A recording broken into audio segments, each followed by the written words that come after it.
Coucou, on est le mercredi 10 mai et j'ouvre un nouveau vlog, donc je suis un peu à la bourre cette semaine, mais l'essentiel c'est que je sois là. Alors, j'espère que vous allez bien. Donc j'ai plusieurs choses à vous dire aujourd'hui, donc c'est un peu pour ça aussi que j'ai attendu parce que j'avais pas non plus full de choses à vous raconter. J'ai fait une petite réception, j'avais ça qui m'attendait dans ma boîte aux lettres quand je suis rentrée à midi, donc je suis super contente, je sais ce que c'est. Je l'attendais avec impatience. Regardez-moi cette couverture comme elle est jolie. Donc c'est un livre d'Anne Boudard, Les sombres affaires de Rosita Marcadet. Celui qui se brûle les fesses doit s'asseoir sur les ampoules. Donc ça sort aujourd'hui aux éditions Moisson Noire. Donc voilà, c'est... Alors j'ai vu donc chez certaines, donc il y a certaines flamboyantes qui l'ont déjà reçu et il me semblait, bon, ah oui, il me semblait qu'il y avait des petites illustrations dedans. Alors je ne les retrouve pas. Voilà, apparemment il y a des petites illustrations dedans. Donc je vais vous lire la quatrième de couverture. Alerte rouge, la détective française Rosita Marcadet vient de débarquer à Bekenzee, prononcé Bekenzee, dans ce village côtier des Pays-Bas, dépourvu de touristes depuis l'Antiquité, et où l'on se mêle de tout avec un soin particulier. Les villageois s'interrogent, que vient fabriquer ici cette femme au mètre 57, muette comme un hareng et franchement bizarre. Tous les moyens étant bons pour la faire parler, l'étrangère sera conviée au prochain rendez-vous mondain du coin, l'enterrement de la vieille Linda.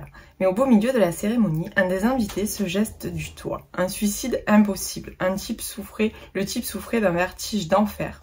Rob Dolan n'aurait jamais su, ne serait-ce que changer une ampoule sans s'évanouir. Rosita va se charger de l'enquête entre trois sœurs survoltées, un hacker gouvernemental trop sentimental, un brigadier incompétent accro au sucre, des voisins plus ou moins suspects, un patron de bar au bord de la crise de nerfs et une météo complètement surréaliste. Et avec ça, on ne sait toujours pas que vient faire ici Rosita, qui a dit que tout était plat aux Pays-Bas.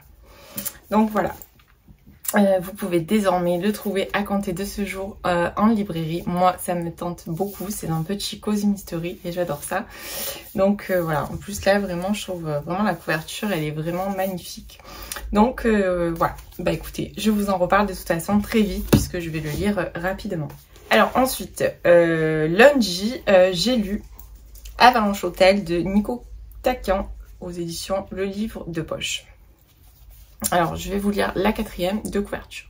Janvier 1980, Joshua Oberson est agent de sécurité à l'Avalanche Hotel, sublime palace des Alpes suisses. Il enquête sur la disparition d'une jeune cliente et ne peut écarter un sentiment d'étrangeté. Quelque chose cloche autour de lui, il en est sûr. Le barman, un géant taciturne, lui demande de le suivre dans la montagne en pleine tempête de neige. Joshua a si froid qu'il perd connaissance et revient à lui dans une chambre d'hôpital. Il a été pris dans une avalanche. Il est resté inconscient pendant 2 jours. Nous ne sommes pas en 1980, mais en 2018. Joshua n'est pas agent de sécurité, il est flic. Et l'Avalanche Hotel n'est plus qu'une carcasse vide depuis longtemps. Tout cela n'était qu'un rêve dû au commun, un rêve vraiment. Donc, je l'ai lu lundi, ça se lit très vite. Alors, le gros point fort de ce livre, c'est des petits chapitres très courts, très dynamiques. Ça s'enchaîne à une vitesse folle et la plume de l'auteur est très fluide et très agréable. Alors, par contre, je pense que je n'ai pas choisi le bon moment pour lire ce livre. Parce que s'imaginer dans une avalanche, s'imaginer dans la neige et dans le froid quand on est sur un transat au soleil, c'est un petit peu compliqué quand même. Donc je pense que ça a joué pour beaucoup dans le fait que j'avais du mal à rentrer dans l'histoire alors que c'est très prenant. Parce que comme je vous dis, c'est ultra dynamique. Tout va vite quoi. Il n'y a pas de temps mort, il n'y a pas de longueur. Tout ça.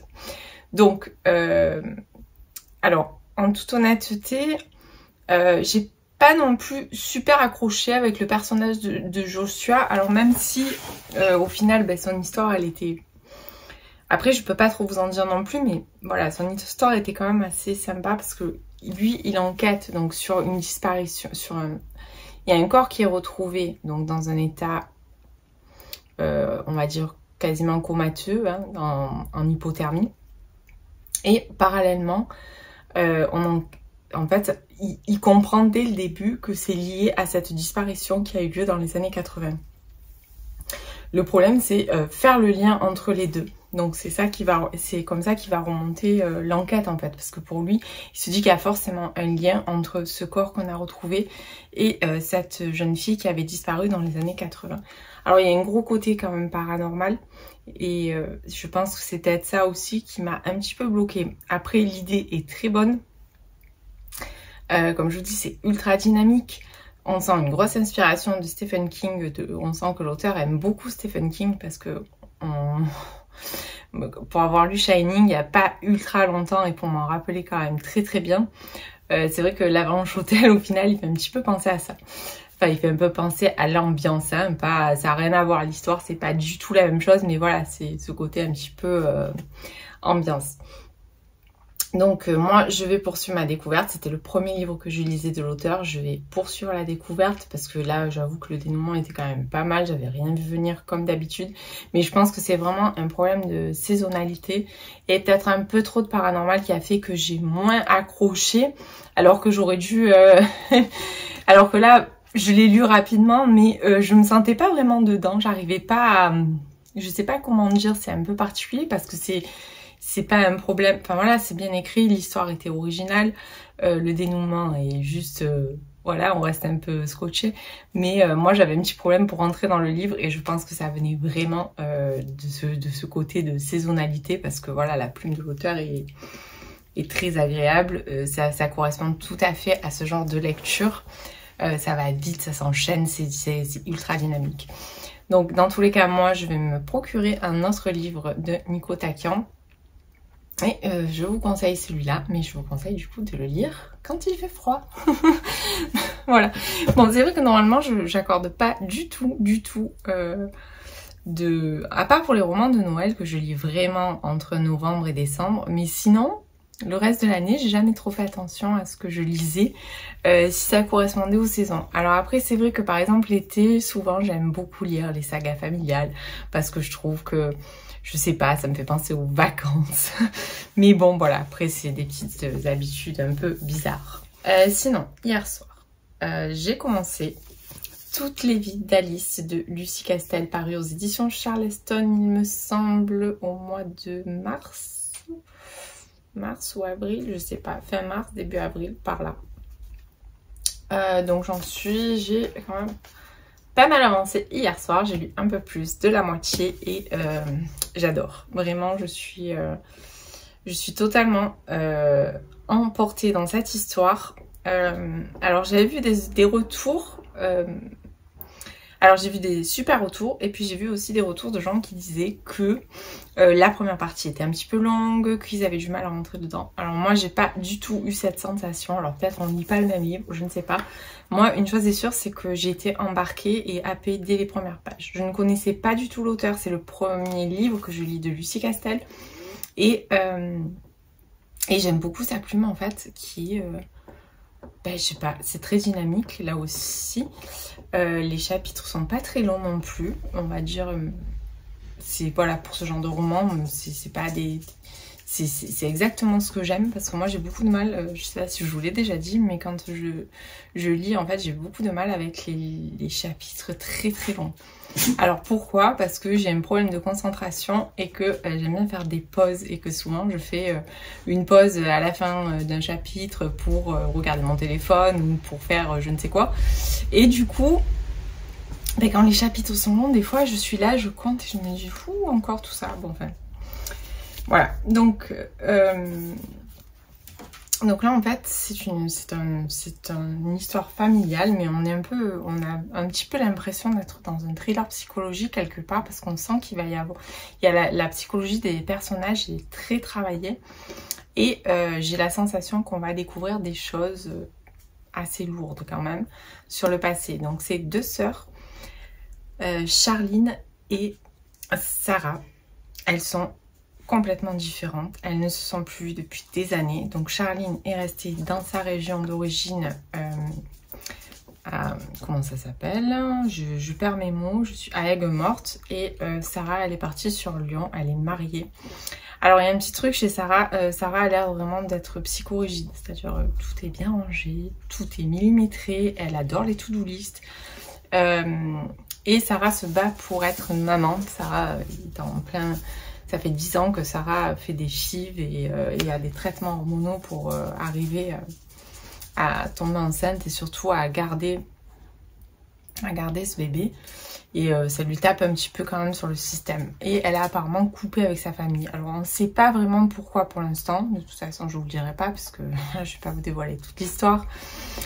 Par contre, Charline, elle est tombée dans la drogue, dans l'alcool. Elle a une gamine qui a 15 ans et qui a dû grandir plus vite que ce qui est prévu. Et elles vivent avec leur grand-mère, Mimi, qui essaye de prendre soin de tout le monde et c'est pas tous les jours facile. Et Sarah reçoit un étrange message de sa sœur Charline et quelques jours après, elle est avertie en appelant sa grand-mère. Elle découvre qu'en fait, Charline est hospitalisée dans un état catatonique. Et du coup, voilà, c'est à partir de là que on va commencer à rentrer un petit peu dans le vif du sujet et à essayer de démêler un peu ce qui a pu se passer dans cette famille. Pourquoi il y a autant de failles, pourquoi ils sont autant éloignés.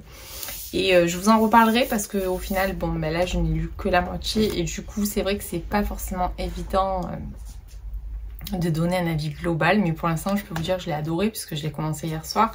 Et j'ai avalé 200 pages dans la soirée, donc c'est que voilà, c'est que ça me plaisait. J'espère avoir le temps vraiment de le terminer ce soir et comme ça je pourrai vous en parler demain. Et puis moi j'ai vraiment envie de savoir ce que cache cette famille. Donc écoutez, pour aujourd'hui ça sera tout et je vous dis du coup à très vite.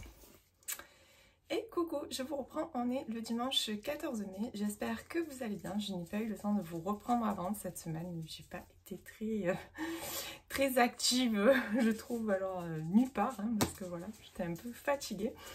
Je vais vous parler donc de mes dernières lectures. Alors, jeudi, j'ai terminé Toutes les vies d'Alice de Lucie Castel, paru aux éditions Charleston au mois de mars, il me semble. Alors, je vous en ai déjà beaucoup parlé quand je vous avais pris au début de la semaine. Donc moi, personnellement, j'ai adoré cette lecture. C'est vraiment un coup de cœur. J'ai adoré l'ambiance, j'ai adoré les thématiques abordées.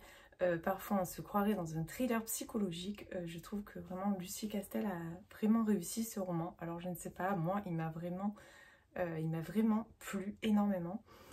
J'ai été complètement addict tout au long de ma lecture. Alors, même si à un moment j'ai un petit peu compris le twist final, je l'ai compris vraiment très tardivement, peut-être une dizaine de pages avant que ça soit annoncé. Donc voilà, je trouve que c'était vraiment très bien fait. Alors c'était un peu prévisible certes, mais je vous avoue que le titre m'intriguait beaucoup et je ne voyais pas du tout où c'est qu'on allait aller. Voilà, je vous en dirai pas plus parce que vraiment, comme je vous dis, c'est vraiment un petit peu en mode thriller psychologique et donc il faut vraiment aller au bout. Les personnages sont très bien travaillés, la psychologie des personnages idem et le message enfin, j'ai bien aimé le message que dégage ce livre dans le sens, voilà, un secret finalement il est jamais enterré. On finit toujours par le découvrir, même si on croit qu'il est bien gardé. À un moment donné, il y aura toujours une fuite. Donc je pense que vraiment dire la vérité est essentiel. Je crois que c'est vraiment ça qu'on peut retenir. Et d'ailleurs, ce sera identique pour la lecture dont je vais vous parler juste après. Tout ce que je peux vous dire, c'est que moi, je vous conseille vraiment ce roman. Je vous conseille de le lire, je n'ai pas envie de vous en dévoiler trop et voilà, juste lisez-le en fait, je pense qu'il vous plaira. Voilà, je veux pas, je me répète, mais voilà, j'ai pas du tout envie de vous dévoiler la trame parce que c'était vraiment très intéressant. Je vous en ai déjà longuement parlé, comme je vous dis, je crois quand j'ai ouvert ce vlog mardi ou mercredi. Donc voilà. Donc Toutes les vies d'Alice de Lucie Castel, paru aux éditions Charleston. Alors, ensuite, j'ai réceptionné Le coin de table de Mélusine Huguet qui apparaîtra aux éditions Charleston le 17 mai. Je remercie Éric Poupé et les éditions Charleston pour l'envoi de ce roman que j'ai déjà lu. Voilà, donc je ne vous ai pas fait d'unboxing pour ce livre parce que je l'ai reçu jeudi, que j'étais à la bourre. Et puis je l'ai commencé vendredi dans la foulée parce que j'étais vraiment très pressée de le découvrir. Donc je vais vous lire la 4e de couverture. Bienvenue au coin de table. Sophie Meunier a grandi dans le restaurant familial, au milieu des odeurs de pommes caramélisées, du bruit des casseroles et du brouhaha des clientes. C'est dans cette ambiance chaleureuse qu'elle s'est toujours sentie le mieux, et c'est tout naturellement qu'elle a repris le flambeau à la suite de ses parents. Après des débuts un peu difficiles, elle est aujourd'hui épanouie et jongle parfaitement entre ses rôles de mère de famille, d'épouse et de chef d'entreprise. Mais cet équilibre qu'elle pensait solide va être ébranlé le jour où Sophie interroge sa mère sur ses antécédents médicaux. Une question en apparence anodine, mais qui déclenche une réaction si forte qu'elle ne peut s'empêcher de s'interroger. Et puisque sa mère, dont les souvenirs s'effacent peu à peu, ne pourra bientôt plus lui dire la vérité, c'est auprès d'autres habitants du village qu'elle ira chercher les réponses au risque de voir ses certitudes voler en éclats. Avec une grande sensibilité, Mélusine Huguet nous offre un roman bouleversant d'humanité porté par des personnages justes et attachants. Donc là, on a aussi un avis des lectrices Charleston. Mélusine Huguet a le don de nous faire passer du rire aux larmes. Un très beau roman sur l'importance de la vérité, de la famille et de l'amour. Je trouve que cette phrase donc, de la lectrice gourmande résume très bien ce qu'on peut retirer de ce livre. Alors, il faut savoir que moi, ce livre m'a vraiment bouleversée parce qu'il y a des thématiques qui sont abordées dedans qui me touchent beaucoup. Alors, je ne vous en dirai pas plus parce que je ne suis pas du tout là pour vous parler de ma vie privée, mais plutôt pour vous parler des livres. Donc, en fait, je suis sortie de cette lecture, j'étais extrêmement bouleversée, ça m'a toute retournée. Et voilà, j'ai eu quelques échanges d'ailleurs avec Mélusine Huguet, qu'on connaît sur Instagram sur le pseudo Carnet Parisien, et qui est une personne très gentille, très abordable. Et j'ai pris beaucoup de plaisir à pouvoir échanger avec elle sur ce livre. Voilà, donc en fait, comme vous l'aurez compris, on va suivre Sophie. Donc Sophie est maman de 2 enfants, donc Garance et Martin. Elle est mariée à Gabriel, me semble-t-il. Et en fait, donc elle a repris le restaurant de son père. Elle a repris la suite en fait dans un petit village où... alors déjà, j'ai beaucoup aimé l'ambiance de ce petit village qui m'a rappelé... une situation pareille que j'ai vécue, puisque moi j'ai pendant quelques années tenu un établissement pareil dans un petit village où du coup tout le monde se connaît, tout le monde parle sur tout le monde est au courant de tout, sauf bien sûr les concernés, hein, voilà, et c'est un peu ce qui se passe là. Donc encore une fois, je réitère ce que j'avais dit, donc pour toutes les vies d'Alice, un secret ne tient jamais bien longtemps, un jour ou l'autre, il finit toujours par ressortir, et je pense que c'est vraiment très important de dire la vérité, même si elle n'est pas toujours bonne à dire, même si voilà, les secrets sont lourds à porter au final, parce que quand on ne dit pas les choses, quelque part on endosse ce sacerdoce de porter ce secret. Ne vaut-il pas mieux le dire? Je pense. Voilà, par expérience, je pense qu'il vaut mieux dire les choses plutôt que de les garder. Donc en fait, un jour elle s'aperçoit que sa mère, elle perd un peu la tête. Donc sa mère, on comprend très vite que c'est rapide, hein, c'est dans vraiment le début du livre qu'elle a la maladie d'Alzheimer, donc elle perd la tête et elle se rappelle plus. Et là en fait, mais Sophie qui commence à s'interroger en fait sur son passé, sur son enfance, commence à poser des questions à sa mère. Et bon, bien sûr, c'est un petit peu compliqué parce que extorquer la vérité, c'est pas toujours facile pour connaître un petit peu le schéma. Donc voilà, Sophie va se démener en fait pour lever les secrets sur sa famille.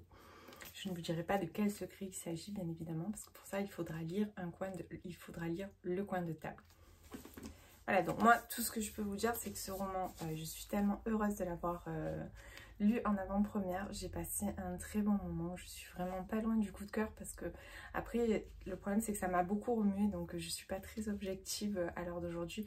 Mais une chose est sûre, c'est que j'ai adoré retrouver la plume de Mélusine Huguet, que j'avais découvert dans son premier roman, Un jour de plus de ton absence. Si vous ne l'avez pas encore lu, celui-là, il est disponible en format poche. Moi, je l'avais lu à sa sortie. et il est juste exceptionnel. Vraiment la plume de Mélusine Huguet, j'adore. Elle est très juste, elle est touchante, elle aborde des sujets vraiment avec... on sent qu'elle y met vraiment quelque chose dedans. C'est son deuxième livre. Alors le premier, je l'avais lu très rapidement et celui-là, je vous en parle même pas, je l'ai carrément dévoré. Je l'ai commencé vendredi après-midi, j'ai lu toute l'après-midi et j'ai terminé samedi matin. Voilà, ça a été vraiment, je l'ai lu en deux fois en fait. J'ai lu la première moitié et la deuxième moitié. Impossible à lâcher sur la deuxième moitié vraiment. Voilà, ce que j'ai adoré aussi, c'est la construction du roman parce que les chapitres sont très courts. C'est 1 page, 2 pages, 3 pages maxi. Ils s'enchaînent très très vite et alors ils sont intercalés de lettres ou on va dire de réflexion. Alors je ne vous dirai pas d'où viennent ces lettres ou ces petits sujets de réflexion, mais j'ai beaucoup aimé cette construction et les lettres sont juste magnifiques. Voilà, vraiment, c'est une chose qu'on peut retenir dans ce roman aussi, c'est la force de l'amour. Je sais pas comment dire, on a parfois l'impression que c'est facile de dire je t'aime, mais pas du tout. Et pourtant, il faut dire aux gens qu'on aime, qu'on les aime. Je sais pas comment un petit peu formuler ça. Mais voilà, c'est vrai que quand on lit ce livre et quand on lit ces lettres, on se dit mais pourquoi je ne fais pas ça? Pourquoi je ne dis pas aux gens que je les aime? Vraiment, ce roman aborde beaucoup de choses. Il est vraiment avec une grande justesse et c'est vraiment, enfin voilà, c'est vraiment bien amené, tout est bien amené. J'ai aucun défaut et encore une fois, je remercie Mélusine Huguet pour les échanges qu'on a eus ensemble. C'était vraiment très sympa de pouvoir en parler. Et voilà. Donc, écoutez, il sort le 17 mai. Je vous le conseille plus. Foncez, achetez ce roman, lisez-le. En plus, regardez-moi cette couverture, comment elle est belle. Vraiment, la couverture, je trouve qu'elle est absolument magnifique. Les couleurs sont douces. C'est vraiment à l'image de ce que vous allez trouver à l'intérieur. Parce que le coin de table, c'est le restaurant donc de Sophie. Et voilà. Il y avait un petit marque-page aussi dans la réception. Donc, voilà. Un petit marque-page avec les avis donc des lectrices derrière. Voilà, et puis celui-ci, hein, n'oubliez pas, il est sorti en poche, c'était son premier roman qui est sorti il y a un peu plus de 2 ans et qui est vraiment top. Voilà, alors, du coup, niveau lecture, ça sera tout. J'avoue que j'ai un rythme un peu moins soutenu ces derniers temps. Sinon, je me suis commandé, que j'ai reçu hier, Le sourire aux lèvres de Cynthia Kafka, paru aux éditions Charleston. Il est paru, je crois, mercredi dernier, donc je pense qu'on était le 9 ou le 10 je crois. Alors je ne connais pas du tout l'auteur, mais je l'ai vu tellement passer, j'ai vu tellement de bons retours concernant Le sourire aux lèvres que j'ai vraiment très envie de le découvrir et je pense qu'il sera ma prochaine lecture. Je pense que je vais l'attaquer aujourd'hui. Donc c'est pour ça que je ne vous lirai pas la 4e de couverture, je vous en parlerai dans mon prochain vlog. Mais voilà, encore une fois, la couverture est magnifique et ça donne envie, toutes ces couleurs, de découvrir. Et du coup, comme j'ai envie de découvrir Cynthia Kafka, je me suis pris également Contrevents et Secrets, qui est son précédent roman, paru aux éditions Archipoche. Voilà, donc là non plus, je ne vous lirai pas la 4e de couverture, parce que j'ai envie de partir en aveugle. Donc je vous le lirai une fois que j'aurai lu le livre. Donc, écoutez, je vous remercie. J'espère que cette vidéo vous aura plu. Que ça vous a donné envie de découvrir certains livres dont je vous ai parlé. Un grand merci si vous êtes allé jusqu'au bout et n'oubliez pas un petit commentaire, un petit j'aime et un partage sur les réseaux, ça fait toujours plaisir et moi ça m'aide un petit peu pour promouvoir cette chaîne. Voilà, j'y mets beaucoup de cœur et j'espère que ça vous plaît toujours. Mais écoutez, je vous souhaite une belle semaine, de belles lectures et je vous dis à très vite.